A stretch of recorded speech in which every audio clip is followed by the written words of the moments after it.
कुंवारी क्यों है माता वैष्णो देवी? माता के अधिकांश स्वरूप सुहागिन की तरह पूजे जाते हैं। फिर माता वैष्णो देवी कुंवारी कन्या रूप में क्यों पूजी जाती हैं? त्रिकूट पर्वत पर विराजने वाली माता वैष्णो देवी का धाम माँ जगदम्बा का जागृत पीठ है।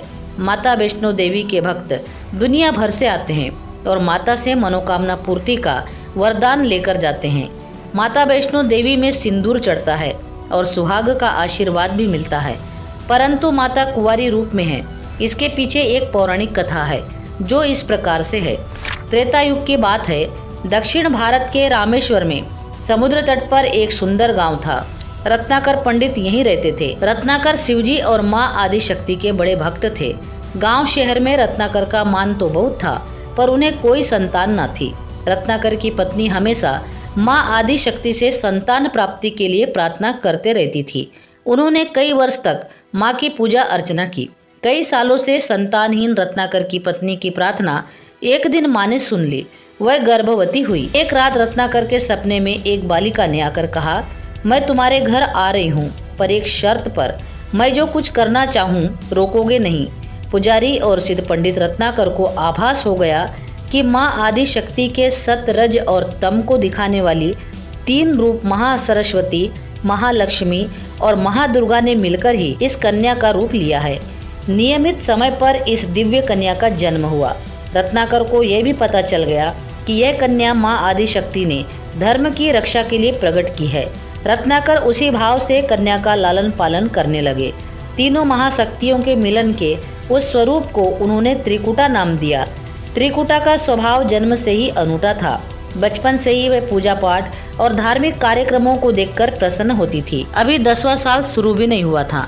त्रिकुटा को पता चल गया था कि भगवान विष्णु ने श्री राम के रूप में धरती पर अवतार ले लिया है।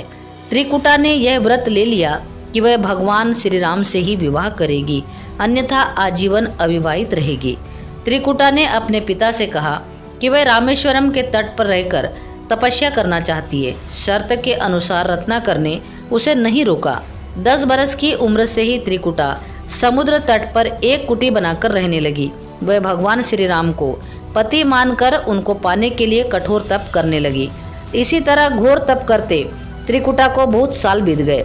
सीता हरण के बाद भगवान श्री राम लक्ष्मण के साथ दल बल लेकर माता सीता की खोज करते हुए रामेश्वरम पहुँचे। भगवान श्री राम को पुल बांधने तक यहाँ ठहरना था।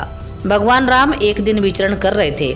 तभी एक दिन समुद्र तट पर एक तेजस्विनी ध्यानमग्न कन्या को देख बहुत चकित हुए।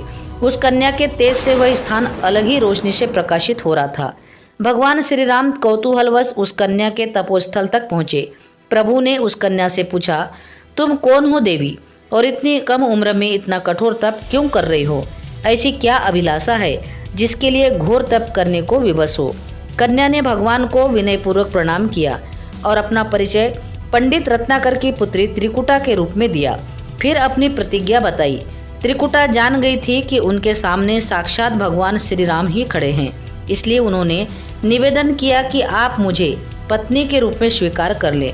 इस पर भगवान श्री राम ने कहा, यह संभव नहीं है। मैं एक पत्नी रहने के संकल्प से बंधा हूँ। अपनी पत्नी के अपहर्ता को दंड देने के लिए यहाँ तक सेना सहित आया हूँ। त्रिकुटा को यह सुनकर आघात पहुँचा। उन्होंने अपने कठोर तप का वास्ता दिया और भगवान से विवाह करने की पुनः याचना की। त्रिकुटा ने कहा, प्रभु, क्या मेरा यह तप व्यर्थ गया? क्या मेरे तप में वह शक्ति नहीं कि मैं आपको प्राप्त कर सकूं? और अगर मेरा तप अभी कम है तो मैं इससे और कठोर तप करूंगी और तब तक जारी रखूंगी जब तक मेरी अभिलाषा पूरी नहीं हो जाती। भगवान श्री राम ने कहा, जब मैं सीता का पता लगा कर लौटूंगा तब तुम्हारे पास आऊँगा। यदि तुम मुझे पहचान लोगी तो मैं तुम्हारी इस बात पर सही निर्णय करूँगा। त्रिकुटा को इस बात से बड़ी प्रसन्नता हुई कि उनका तप सफल है। भगवान ने उन्हें वरण का एक आश्वासन दिया है। इस प्रसन्नता के भाव से भरकर त्रिकुटा का उत्साह और बढ़ गया। उन्होंने और कठिन तप करना आरंभ कर दिया। उनके तप का प्रभाव ऐसा था कि उनके कुटी के आसपास का पूरा क्षेत्र एक अलग प्रकाश से प्रकाशित हो रहा था। प्रभु श्री राम लंका पर विजय प्राप्त करने के बाद माता सीता और लक्ष्मण के साथ पुष्पक विमान पर सवार होकर लौट रहे थे तो उन्हें त्रिकुटा को दिया अपना वचन भी पूरा करना था। रामेश्वरम के तट पर पहुंचते ही भगवान श्री राम ने विमान रुकवा दिया। सभी लोग कौतूहल में पड़ गए। तब प्रभु श्री राम ने उन्हें कुछ पल की प्रतीक्षा करने को कहा। भगवान श्री राम अकेले ही चल पड़े। भगवान श्री राम ने बूढ़े ब्राह्मण का वेश बनाया और देवी त्रिकुटा के पास पहुंचे। प्रभु उनके पास कुछ पल रुके, पर त्रिकुटा उन्हें पहचान न सकी। भगवान ने उन्हें अवसर दिया, पर उनकी लीला को देवी त्रिकुटा भाप न पाई। तब भगवान श्री राम अपने असली रूप में आ गए। उन्होंने त्रिकुटा से कहा, देवी, मैं आपको दिए वचन के अनुसार आपके पास आया था, परंतु आप इस परीक्षा में सफल न हो पाई। वैसे भी इस जन्म में मैंने सीता से विवाह कर एक पत्नी व्रत का प्रण लिया है, इसलिए तुम्हारे साथ विवाह तो असंभव ही था। देवी त्रिकुटा कुछ निराश हो गई। भगवान ने उनकी मनस्थिति समझ ली और मधुर और प्रेम पूर्वक वचन से बोले, देवी, आपको निराश होने की आवश्यकता नहीं है। आपका संकल्प पक्का है, इसलिए मैं इसे खाली नहीं जाने दूंगा। इस युग में मैं व्रतधारी होने के कारण विवश हूँ। कलयुग में मैं जब कल्कि के रूप में अवतार लूंगा, तब मैं तुम्हें अपनी पत्नी रूप में अवश्य स्वीकार करूंगा। तब तक तुम हिमालय स्थित त्रिकुट पर्वत पर जाकर तप करो और मेरे अवतार की प्रतीक्षा करो। भगवान ने उन्हें वरदान देते हुए कहा, तुम भक्तों के कष्ट और दुखों का नाश करते हुए इस संसार का कल्याण करती रहो। विष्णु का अंश होने, उनके कुल में अवतार लेने तथा विष्णु पूजक होने के नाते सारा संसार तुम्हें माता वैष्णो देवी के रूप में पूजेगा। जो भी भक्त भक्तिभाव से तुम्हारी पूजा अर्चना करेंगे, उन्हें तुम सर्वस्व प्रदान करोगी। भगवान श्री राम यह वरदान देकर चले गए। देवी त्रिकुटा श्री राम से मिले इस वरदान से अत्यंत प्रसन्न थी। उन्होंने प्रभु के आदेश अनुसार संसार के कल्याण का संकल्प लिया। देवी त्रिकुटा उत्तरी भारत के माणिक पर्वत श्रृंखला की 3 पहाड़ों वाले त्रिकुट पर्वत पर विराजमान है। श्री हरि का वरदान होने के कारण वैष्णो माता भक्तों की सभी मनोकामनाएं पूरी करती है, इसलिए माता का स्वरूप कुंवारी का है। वह श्री हरि के कल्कि अवतार की प्रतीक्षा कर रही है। उस अवतार के बाद भगवान उन्हें स्वीकारेंगे।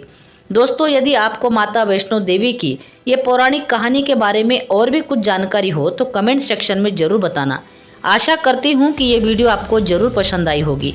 दोस्तों, वीडियो पसंद आई हो तो वीडियो को लाइक, शेयर और सब्सक्राइब जरूर करें। पूरा वीडियो देखने के लिए आपका बहुत बहुत धन्यवाद।